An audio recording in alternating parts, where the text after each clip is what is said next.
62-ാം വയസ്സിലും ഓണം കളറാക്കാൻ പൂക്കളുടെ നിറപ്പകിട്ട് സമ്മാനിക്കുകയാണ് തൃശൂർ നാട്ടിക സ്വദേശി ഷീജ.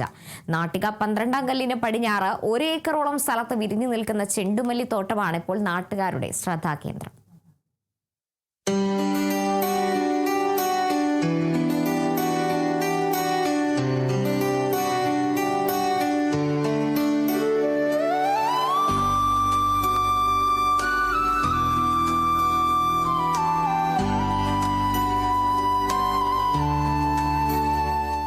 നൂറ്റാണ്ടിലേറെയായി വിവിധയിനം പച്ചക്കറികൾ കൃഷി ചെയ്തു വരുന്ന ഷീജ 4 വർഷം മുമ്പാണ് ചെണ്ടുമല്ലി കൃഷിയിലേക്ക് തിരിഞ്ഞത്. ആദ്യ പരീക്ഷണം വിജയിച്ചതോടെ തുടർന്നുള്ള വർഷങ്ങളിലും ചെണ്ടുമല്ലി കൃഷി തുടരുകയായിരുന്നു. ഇത്തവണ 1 ഏക്കറോളം സ്ഥലത്ത് 1000-ഓളം ചെണ്ടുമല്ലി തൈകളാണ് നട്ടുപിടിപ്പിച്ചത്. ദിവസവും 2 നേരം കൃഷിയിടത്തിലെത്തി ചെടികൾ പരിപാലിക്കുന്ന ഷീജയുടെ അധ്വാനത്തിന് ഇത്തവണ മികച്ച വിളവാണ് ലഭിച്ചത്. ചാഴൂരിൽ നിന്ന് കൊണ്ടുവന്ന മഞ്ഞ ചുവപ്പ് നിറങ്ങളിലുള്ള ഹൈബ്രിഡ് തൈകളാണ് കൃഷി ചെയ്തത്.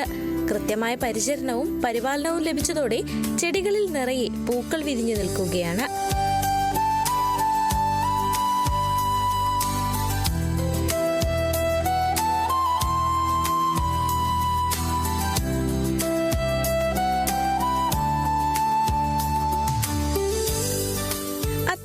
പൂക്കൾ വിളവെടുത്ത് കൃഷിയിടത്തിൽ നിന്നും ഷീജയുടെ തൃപ്രയാറുള്ള ഷോപ്പിൽ നിന്നുമായി വിൽപ്പന നടത്താനാണ് തീരുമാനം. കൃഷിയുടെയും വിളവെടുപ്പിന്റെയും വിൽപ്പനയുടെയും കാര്യങ്ങളേറെയും സ്വയം നിർവഹിക്കുന്നതിനാൽ ചെണ്ടുമല്ലി കൃഷി ലാഭകരമാണെന്നും ഷീജ പറയുന്നു. നല്ല വിളവാണ് ഇപ്രാവശ്യം നമുക്ക് തന്നിട്ടുള്ളത്. അപ്പോൾ ഇതൊറ്റയ്ക്ക് 2 ദിവസം കൊണ്ടാണ് ഇത് നട്ടുണ്ടാക്കിയത്. ഈ ചാലുകോഴി 2 ദിവസം, അത് 2 മണിക്കൂർ സമയം ഒരു ദിവസത്തിൽ, അത് 4 മണിക്കൂർ കൊണ്ട് ഇത്രയ്ക്ക് നമുക്ക് ചെയ്യാം. പച്ചക്കറി ഒരു കപ്പലണ്ടി നട്ടിട്ടുണ്ട്. ഒരു 5 സെന്റ് സ്ഥലത്തിൽ കൂടുതൽ കപ്പലണ്ടി നട്ടിട്ടുണ്ട്. അത് അടുത്ത ആഴ്ച വിളവെടുപ്പ് ആവാറായിട്ടുണ്ട്. 2 മണിക്കൂർ സമയം എല്ലാ ദിവസവും ഇവരുടെ അടുത്ത് വന്ന് ഇവരോട് സംസാരിച്ചിട്ട് പോവുക.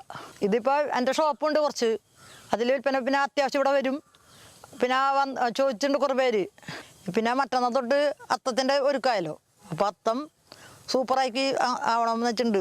ഓണം കളറാക്കണം നമുക്ക്. ചെണ്ടുമല്ലിക്ക് പുറമെ കപ്പലണ്ടി, ചോളം, മഞ്ഞൾ, കൂർക്ക തുടങ്ങിയ വിവിധ ഇനം വിളകളും ഷീജ കൃഷി ചെയ്യുന്നുണ്ട്.